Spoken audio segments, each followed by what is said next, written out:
Hello again, this is Barry Winbolt with another episode of Get a Better Handle on Life. Today I'm going to be talking about something I've heard quite a lot about lately in the questions that come into me from cyberspace and various other sources. It seems to be a pressing problem for quite a lot of younger people, I have to say, which is finding their purpose in life.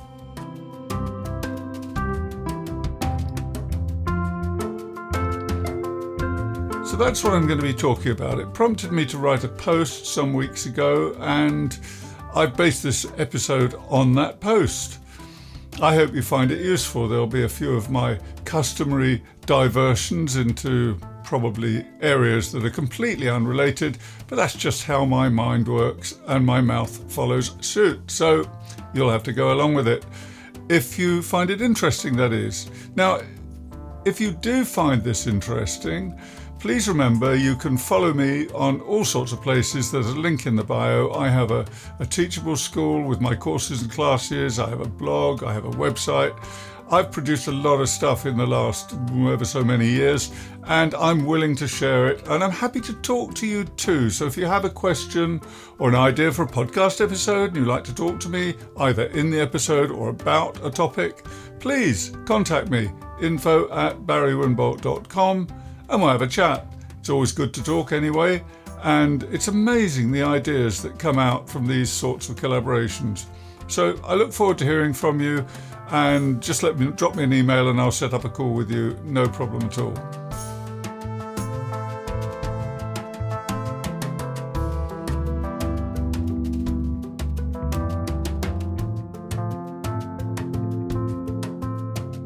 Now, finding your purpose. I've called this Finding Your Purpose is a Quest because I think it is. When I get somebody of 22 who says they need help finding their purpose, my instant response is, well, hang around a few dozen years and you might have some insight. But that's perhaps a bit dismissive, so I gave it some serious thought. And finding purpose means discerning a point at which your strengths, talents, interests, or your beliefs come together. They kind of merge to indicate a direction and a course of action in your life. Now, wouldn't it be great if we all had one of those, a sense of purpose? Some of us do when we're very young. When I was a nipper, when I was a mere slip of a lad, and now I'm a slip of an adult, but when I was very little, I wanted to be a vet for many years because I loved anything to do with nature. I loved animals in all shapes and sizes. I kept some live ones. I even preserved some dead ones in formaldehyde. I was so keen on them. So I was very keen on the natural world, but it never matured into me studying seriously. In fact, I turned out to be a pretty, shall we say, well, the school wrote me off as a lazy student. I don't think I was lazy at all. I just think I wasn't interested. And I was young enough to spot that the school should have done something about it, but they didn't. I didn't fit the mould, and that was the end of it. So basically, I stopped going to school pretty much for the last 3 to 4 years of my school life. We left school at age 15 in those days. So I left and did other stuff, and it's been very eventful since then. Spoiler, minor deviation coming up. I also found it a joy to discover once I'd left school that I loved studying and I loved learning, and I learnt all about, my first job was the wine trade. I learnt all about that in my job, and I really enjoyed the study. I came top of the class 2 years running in both years that I took the courses. And I have got distinctions in every single exam I've taken since leaving school, apart from one where I only got a merit, and that was for personal reasons. I didn't agree with the way they were teaching the stuff, but I needed to go through the hoop and get the qualification. So I did that. That was my mediation skills training. I went on to teach mediation skills at university, by the way, so there wasn't much wrong with the way I was approaching it, but at that time, I didn't get a distinction for my final exam because, quite honestly, I wasn't going to toe the line with questions which, from a psychological perspective, I considered to be inaccurate or downright wrong. I would just say at this point, if you're one of those people who didn't fit at school or doesn't fit in your studies, don't worry about it. Everybody will tell you you'll be a failure, but if you're smart, you'll always be all right. Don't let them drum it out of you or stamp it out of you. Pass your exams by all means, that's really, really important. But don't listen to others if they say any of those judgmental things like you're lazy, you're not smart enough, or whatever, because inevitably they are wrong. Anyway, back to the subject, finding purpose. So if you're 22, looking for your purpose, well, the best thing, as I've said, is hang around and see where you go from here and maybe come back and talk about it in 30, 40 years. But I do understand it's a serious question, and I do understand that it can be quite unsettling to people to feel they don't have a direction in life. So finding your purpose should be congruent with your values and provide something of value to humanity. That's my view. And it's a process rather than a single exercise. Very few people come to know their purpose intuitively or through a flash of insight, I don't think. To do good, to care for those around you, to serve someone or something, to create with your hands, to entertain or inform others, your purpose is what you like to do and what drives you. It should eventually give you a sense of worth or value, and it should obviously help your self-esteem, your confidence, and those types of things. I guess it helps with a sense of purpose. In fact, I guess it's thinking about it now, it's probably essential if you have a sense of purpose that you are committed to it and that it does make you feel good about yourself. Because very often your sense of purpose might be at odds with those around you, particularly if you're younger. Perhaps, for example, caregivers or parents are trying to steer you on another path. Now, I'm not here to tell you that's wrong. I think you should take that advice. But if you go through the education mill or whatever it is, training, whatever it happens to be, and you have a strong sense of calling to do something else, don't abandon your first studies, but do consider that maybe it's worth exploring that calling you have, that vocation, that sense of need to explore pastures new. And there are lots of ways of doing that these days. There's Open University, there are any number of courses online, until you're confident that you feel comfortable in the chosen field, confident enough to jump ship and move forward in a new direction, if that is what your conscience, your intuition, and your deepest desires tell you. However, caution is advised because, we can be wrong about things. So don't overcommit too early.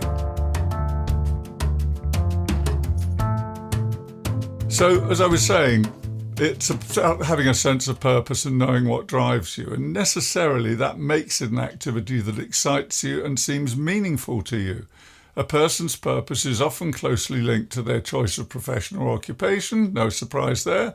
And for this reason, it's fair to say that a sense of purpose can only begin to emerge with time, with life experiences, and with a degree of maturity. Now, I know there are one or two very lucky people, there's a small percentage of very lucky people who know very early on what they want to do, at least in the immediate. And if you're one of them, go for it. That's absolutely fine. But for the rest of us, we're also rands. We don't usually know. Perhaps we don't even generally think about it until something crops up where we realize we're unhappy or we feel unfulfilled. The American philosopher Ralph Waldo Emerson said that the purpose of life is not to be happy, it's to be useful, to be honourable, to be compassionate, and that to have it makes some difference that you have lived and lived well. In other words, you leave your mark somewhere along the line. Finding purpose is a process rather than a single exercise. Most of us struggle with it. Very few people come to know their purpose intuitively or through a flash of insight. In this sense, purpose would not be a fixed point, as it can evolve and change over time. Learning, experience, and understanding ourselves will contribute to this process. Standard advice about finding your purpose tells you, for example, to focus on what you have, to do things that inspire you, and to expand your range of experiences by trying new things. This is sound guidance if you're feeling directionless and without motivation in life, and it gives you a starting point. And then there's a deeper meaning, and that is that one's sense of purpose tends to be related to aspects of our being which are existential or philosophical, rather than practical. It is through doing things that we experience personal growth. If all goes well, we discover the things that give meaning to life and eventually our purpose. So it's more of a spiritual exercise than a practical one. It's an unfolding process and far more subtle than simply completing a to-do list of activities. Neither is it about waiting around for your purpose to emerge. I think it's something we reflect on later and discover that we, at some point, found something that gives us a sense of meaning in life. Our sense of purpose is defined by who we are deep down, not what we do, and it guides us in our choices, behaviour and actions. Doing the actions by, for example, trying new things, exploring your passions or being part of a community will help you to develop as a person. They're laudable and a great way to begin your search for purpose, but in themselves, they are not enough. And this is where I come to saying that it's a quest. Finding your purpose is a personal quest divided by curiosity and courage. You need curiosity to begin asking yourself your purpose in the first place, to understand your strengths, and to work out what inspires you. And, by the way, what doesn't. It takes courage to be willing to look at yourself honestly so that you can understand your limitations and any areas in life where you need to develop new skills or understandings and where you could do better. It's no good sitting back just waiting for purpose to emerge. In other words, if you want to be good at something, if you want to be doing something that gives you fulfillment, you probably have to work on it a bit.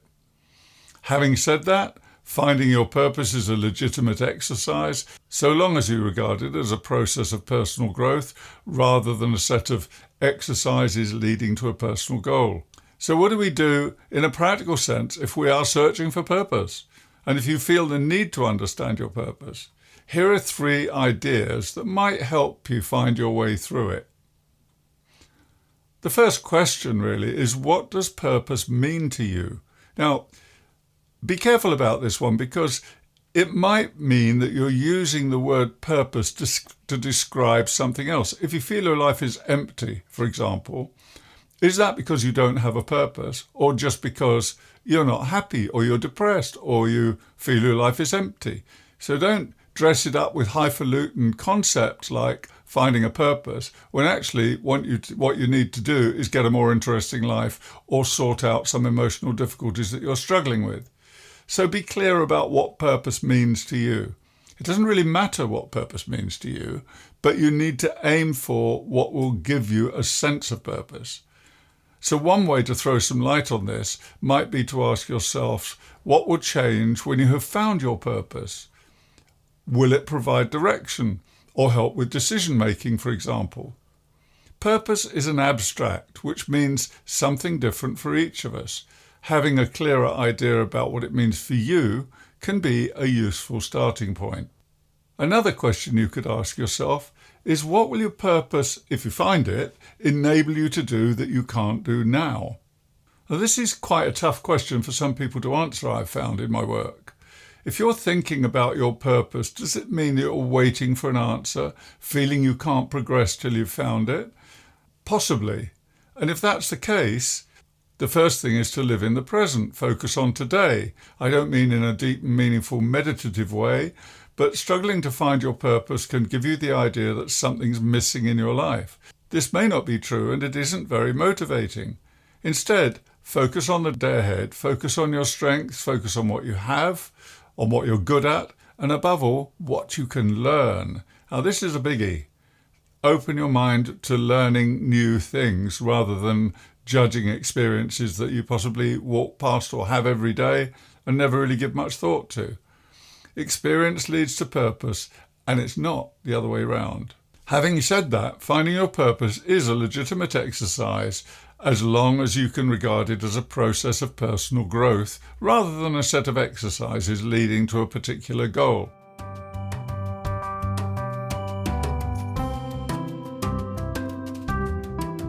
If you feel the need to understand your purpose, here are some ideas that might help you think your way through it. What does purpose mean to you? Think about that word. One way to throw some light on this would be to ask yourself, what will change when you've found your purpose?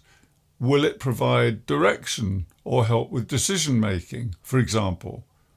Purpose is an abstract concept. It means something different to each of us. Having a clearer idea about what it means for you can be a useful starting point. A second question you might ask yourself is, what will it enable you to do that you can't do now, when you found your purpose, I mean? If you're thinking about purpose, does this mean you're waiting for an answer? Feeling that you can't progress until you find your purpose? It's not a really great position to be in. As I've already said, it could be a long wait. So while you're waiting, why not move forward anyway? Get on with life, basically. So there are two questions to try and orient yourself. And a third point is focus on now, on today. I don't mean the here and now in the sense of mindfulness or being present in the moment, although that's not a bad thing as well. But struggling to find your purpose can give you the idea that something is missing in your life. Instead of ruminating on that and turning that idea over in your mind, think of it a different way. It may not be true that something's missing in your life, and it's not very motivating. Instead, focus on the day ahead, on being useful, on what you're good at, and above all, what you can learn. Experience leads to purpose, not the other way round. And that adopting a learning attitude I've just touched on, treating life as a learning process, accepting the present, these are important existential questions, and they're also questions which form the basis of, shall we call it, a robust mental architecture. If you feel comfortable about the here and now, if you can accept what's happening without judging, for example, and you simply accept that it is what it is, now what do I do about it? You're not wasting any more energy trying to suppress it or keep it out of your sights or not think about it anymore. You're just accepting the situation, and that frees up so much creativity. And likewise, focusing on what you're good at, building on your strengths. You might learn during that there are some things you could be better at. Well, there again, it gives you something to head for, doesn't it?